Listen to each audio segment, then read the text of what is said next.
السلام علیکم جی کے اسپرنگ کے معزز دوستو، آج ہم بات کریں گے ایران کے مشہور انقلابی لیڈر سید روح اللہ موسوی المشہور امام خمینی، جو ایران کے اسلامی مذہبی رہنما اور اسلامی جمہوریہ ایران کے بانی تھے۔ آپ ایران کے پہلے رہبر معظم تھے۔ امام خمینی 17 مئی سن 1900 کو ایران کے ایک مشہور شہر خمین میں پیدا ہوئے، جس سے وہ خمینی کہلائے، جو تہران سے تقریباً 300 کلومیٹر فاصلے پر واقع ہے۔ امام خمینی کی اگر ہم ابتدائی زندگی کی بات کریں تو انہوں نے 6 سال کی عمر سے قرآن پڑھنا شروع کر دیا۔ بعد میں انہوں نے کم شہر میں سکونت اختیار کرنے کا فیصلہ کیا۔ شاہ ایران نے کچھ قوانین بنائے تھے۔ 28 اکتوبر 1964 کا ذکر ہے۔ شاہ کی حکومت نے ایک قانون کی منظوری دی، جس کے تحت امریکی فوجی مشن کے افراد کو سفارتکاروں کے ہم پلہ وہ حقوق دیے گئے جو ویانا کنونشن کے تحت سفارتکاروں کو دیے جاتے ہیں۔ اس کا معنی یہ تھا کہ امریکی جو چاہیں کر لیں۔ اس پر امام خمینی چپ نہیں رہ سکتے تھے۔ اگلے دن امام خمینی نے مدرسہ فضائے کم میں وہ شاہراہ آفاق تقریر کی، جو ایک عظیم انقلاب کا دیپاچہ بن گئے۔ انہوں نے کہا، میرا دل درد سے پھٹ رہا ہے، میں اس قدر دل گرفتہ ہوں کہ موت کے دن گن رہا ہوں۔ اس شخص یعنی رضا شاہ پہلوی کی طرف اشارہ کرتے ہوئے کہا کہ اس نے ہمیں بیچ ڈالا، ہماری عزت، ایران کی عظمت خاک میں ملا ڈالی، اہل ایران کا درجہ امریکی کتے سے بھی کم کر دیا گیا۔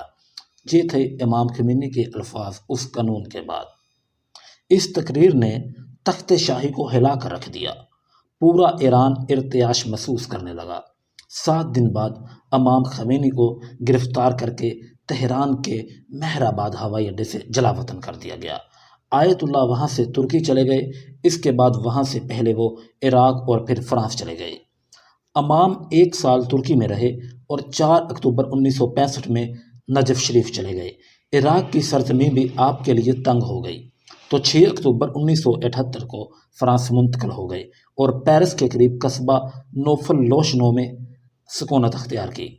جلا وطنی کے اس سارے عرصے میں شاہ ایران کے خلاف تحریک کی، جس میں ملک کے تمام محب وطن عناصر شامل تھے، وہ رہنمائی کرتے نظر آتے تھے۔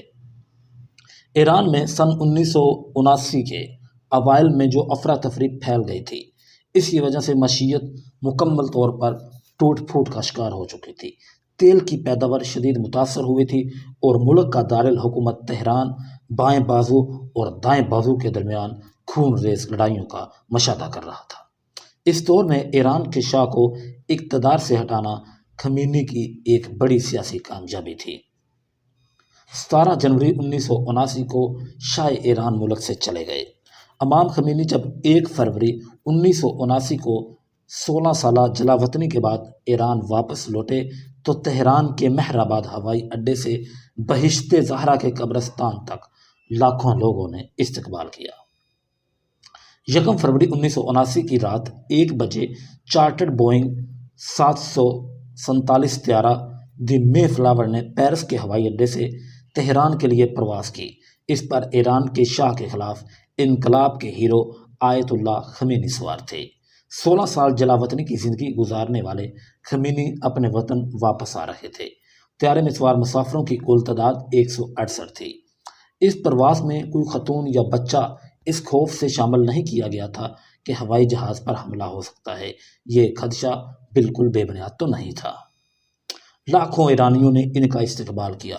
بعض لوگوں نے یہ تعداد 1 کروڑ سے زیادہ لکھی ہے اور کچھ کے نزدیک 50 لاکھ تھی۔ یہ ایک عجیب دن تھا۔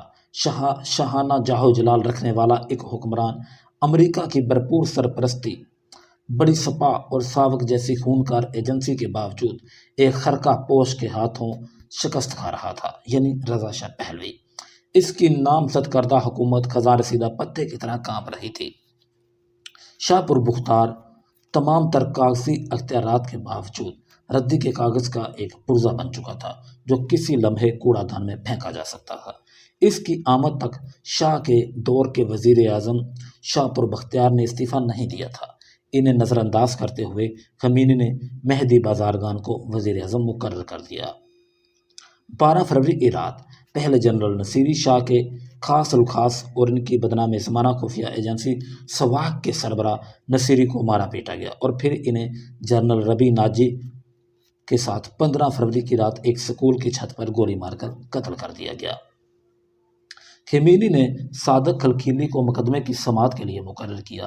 اس نے خلخیلی کو ہدایت کی کہ ان لوگوں کی باتوں کو سنیں اور اس کے بعد ان سب کو جہنم واصل کریں۔ شاہ نے کم کے حوزہ المیہ فیضیہ کی آواز دبانے کے لیے کیا کیا جتن نہ کیے، کون کون سے مظالم نہ توڑے، لیکن امام خمینی کی آواز نہ دبائی جا سکی۔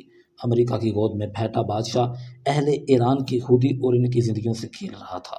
امام خمینی کچھ وقت تک کم میں گزارنے کے بعد تہران آئے تو کہا، میں عوام کے درمیان کسی سادہ سے گھر میں رہوں گا۔ حجت الاسلام سید مہدی نے بارگاہ حسینیہ جماران سے متصل اپنا گھر پیش کر دیا۔ امام خمینی نے کہا، میں کرائے کے بغیر نہیں رہوں گا۔ 80,000 ایرانی ریال یعنی تقریباً 650 روپے ماہانہ کرایہ مقرر ہوا۔ جنوری 1980 سے 3 جون 1999 تک امام اسی کوارٹر نما گھر میں مقیم رہے۔ کئی ہزار ایرانی مردوں اور عورتوں نے مسجد نبوی کے سامنے امریکہ برد آباد کے نعرے لے آئے۔ 300 ایرانیوں کو حج کے موقع پر نعرہ بازی کے جرم میں سعودی عرب سے نکال دیا گیا۔ 1 لاکھ ایرانیوں نے خانہ کعبہ کے سامنے مظاہرہ کیا۔ امام خمینی نے ایرانی شاہی نظام کو ختم کر کے اسلامی نظام کی بنیاد رکھی۔ اسلامی نظام ولایت فقیہ کے نظریے پر قائم ہوا۔ امام خمینی نے جو انقلاب ایران میں برپا کیا وہ ہمارے سامنے ہے۔ وہ ہم دیکھ چکے ہیں کہ وہ ان کی کس طرح کی سٹرگل تھی۔ وہ گزشتہ 80 سالوں میں ایران کے پہلے رہنما تھے جنہوں نے اس دنیا کو قدرتی موت کے ساتھ الوداع کیا۔ ان سے پہلے ایرانی حکومت کے سربراہوں کو یا تو جلا وطنی کی اذیتوں کا سامنا کرنا پڑتا تھا یا ان کا قتل عام ہوا کرتا تھا۔ جب خمینی کی موت ہوئی تو حکومت ایران نے اسلام کے پیغمبر حضرت محمد صلی اللہ علیہ وسلم اور ان کے بعد آنے والے اماموں کے بعد سب سے دینی شخص قرار دیا۔ امام خمینی کی اگر ہم وفات کی بات کریں تو وہ ایران کے پہلے بادشاہ تھے جو قدرتی موت مرے۔ امام خمینی 3 جون 1999 کو کینسر کی وجہ سے انتقال کر گئے۔ امام خمینی کے جنازے کی بات کی جائے تو کچھ لوگوں کے نزدیک آپ کے جنازے میں تقریباً 1 کروڑ لوگوں نے متواتر 3 روز تک شرکت کی۔ اس وقت ہجوم اتنا زیادہ تھا کہ تہران کی فائر بریگیڈ کے لوگوں کو پانی کی بارش کرنی پڑی تاکہ وہ گرمی اور دم گھٹنے سے بے ہوش نہ ہو جائیں۔ بلاخر ان کی میت کو ہجوم سے بچانے کے لیے ہیلی کاپٹر میں منتقل کرنا پڑا، لیکن جیسے ہی ہیلی کاپٹر اترا ہجوم نے آگے بڑھ کر خمینی کی لاش کو قبضے میں لے لیا۔ لوگوں میں ان کے سفید کفن کا ٹکڑا حاصل کرنے کا مقابلہ شروع ہو گیا تاکہ وہ اسے یادگار کے طور پہ اپنے پاس رکھ سکیں۔ ایرانی میڈیا نے بتایا کہ خمینی کو سپرد خاک کیے جانے کے دوران تقریباً 10,000 افراد زخمی ہوئے اور درجنوں کی جان گئی۔ جی کے اسپرنگ کے معزز دوستو، اگر آپ کو ہماری ویڈیو اچھی لگی تو اس کو شیئر کیجیے اور ہمارے چینل کو سبسکرائب کیجیے۔